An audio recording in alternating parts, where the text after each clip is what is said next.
Hello everybody, it's Tracy Di Bartolo, Thermomix consultant, coming to you from beautiful McLaren Vale in my lovely kitchen, and I am here today to share with you something that I have only recently discovered. It's called being late to the party, I know.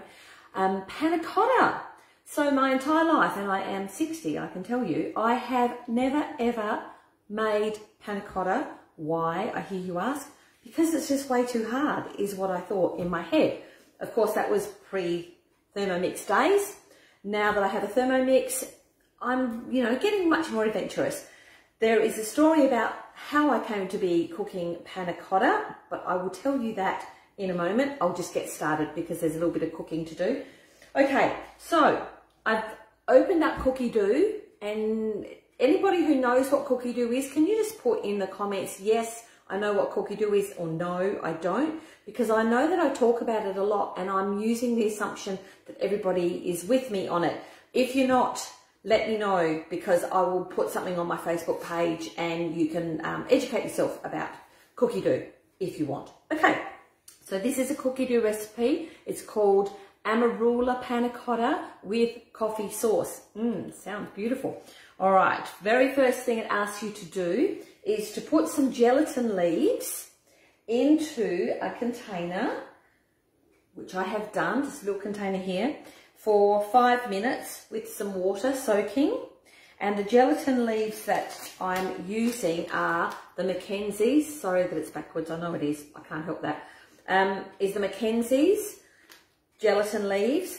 It asks for 4 of the gelatin leaves. I actually had 3.5, so I'm going with 3.5, and I have got a tiny little bit, 1/4 of a teaspoon of gelatin that I've mixed with some warm water to hopefully make up the 4th one. No idea if it's going to work or not to worry.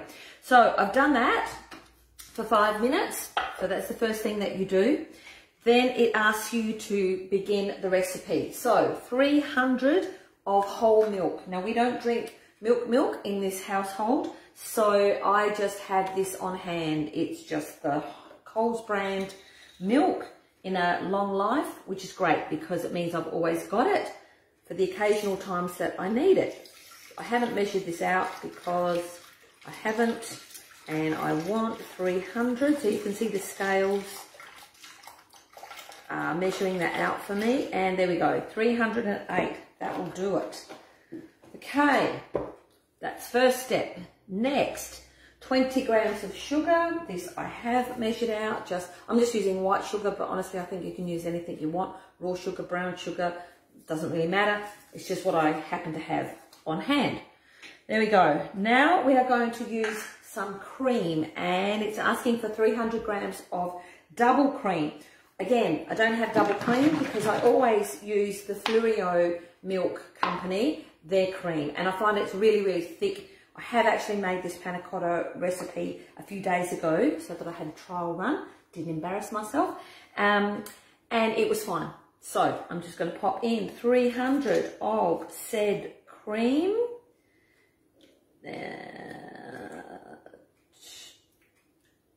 Almost there. 289. Who else like me? Oh, bliss. 300 exactly. Who else is like me and wants to make sure that it's exactly right, and then gets annoyed because it goes to 299 or something like that? Anyway, it really doesn't matter. I'm here to tell you, if you are not like me, then it doesn't matter. You don't have to be quite that pedantic. All right, 70 grams of Amarula. So I happen to have Amarula, which is a South African liqueur. We discovered it years ago when we went to South Africa, fell in love with it, and we've been drinking it ever since. But if you don't, it's easy to get, like it's everywhere. It's not a hard thing to find. If you don't have Amarula, I would think that you could probably just replace it with Baileys or any other kind of Irish cream. The taste will be slightly different, of course, but I don't think that's a big deal. The other thing that I thought you could do is maybe Kahlua, but I don't know. There's a coffee sauce that goes with it, so maybe the coffee and coffee might be too much, no idea. But it's all about experimenting and doing what we want. So that's, did I put that in? Tell me I put that in. No, I didn't put it in. Here it is.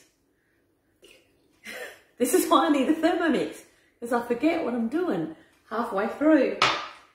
Cool bananas, there we are. Now we're going to put in the squeezed out gelatin. You probably can't almost really see that, but it's sort of like this lovely slimy, but it's gelatin, that's all that matters. So there's one, and we had to do, what did I say at the beginning? 4, I think, 2, oh no, maybe there must have been 2 stuck together, I'm hoping, 2.5, and then I'm just going to add this tiny, tiny, tiny little bit of gelatin. I don't know what it's going to do to it. I don't think it will be a problem. Might just be a little bit grainier, I think, from what I read. Now, reading about gelatin, it's very important that you never boil the gelatin. So basically, that will destroy the setting properties of it. So don't boil, just in coolish sort of water. All right, there we go. Now we're going to pop this lid on, and what it's done is it's set it up for 8 minutes on 90 degrees on speed 1. I'm just going to take my bowl and pop it into this one, which is all set up at the same 8 minutes, 90 degrees speed 1. So what I did was I went and found the recipe on Cookie Do, and then I just put cook today, or added it to my planner, to my week, and that means that it will appear on every single machine that you've got connected. So as you know, I've got a couple. Being a consultant, that's one of the beautiful things about it.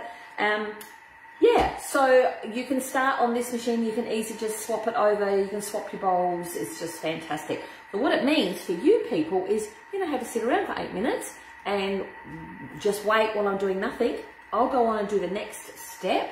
So I'll just press next and skip all of that. All right, now,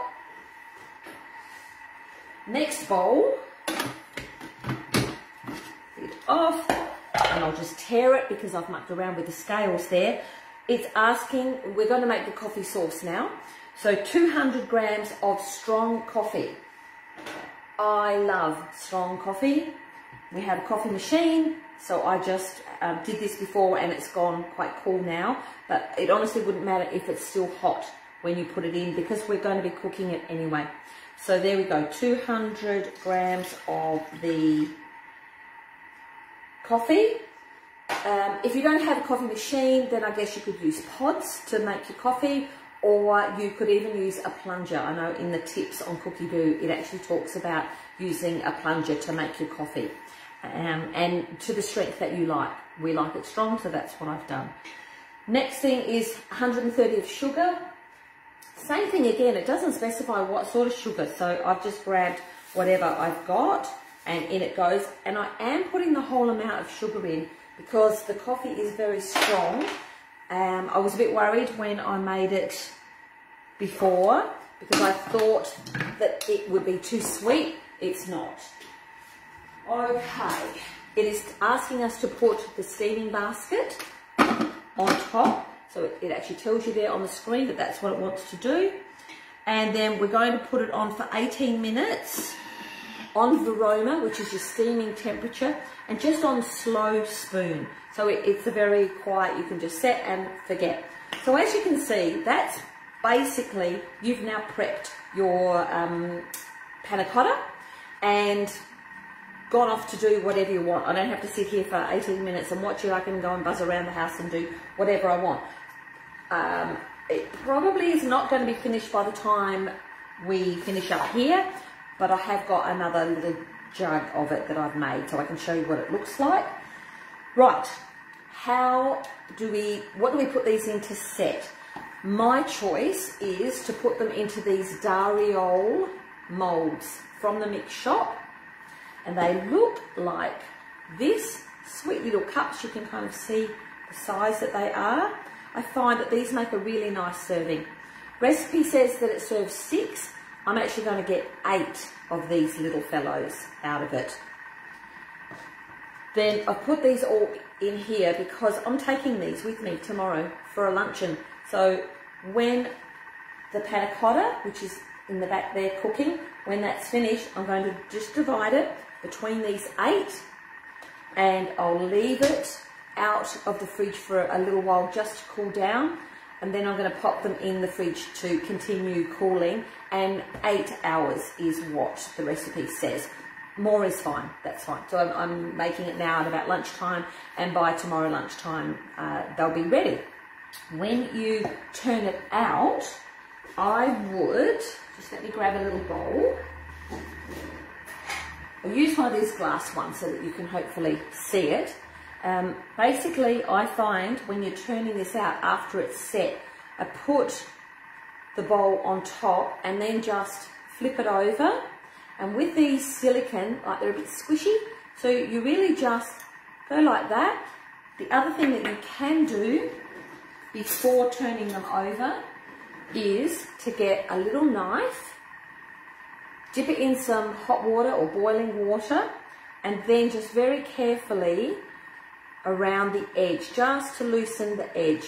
And it's fine because it's a blunt sort of butter knife, and just around there, invert it, and now when you squeeze it and take that off, it will be beautiful. See, what I should have done is I should have had one to show you, and I did, but then last night we ate them. There was 2 left and we ate them. So my bad, I'm sorry, but you get the idea. And I will post a photo that I took of my original batch that I did a couple of days ago, so you can see how they look. The coffee sauce I'll get out of the fridge, and I'll just pour it into this little bowl that you can see. So it's just a beautiful, rich coffee sauce. Not too thick, just enough for it to sit on top and then pour down the sides of the panna cotta. A really very simple dessert to make. You can transport it easily by having them in these little molds and putting your lid on. Put the sauce into something with a screw top jar. The other thing you can do if you don't have the Dario molds is you would use little ramekins, and you probably would only get 6 out of it if you use these little ramekins.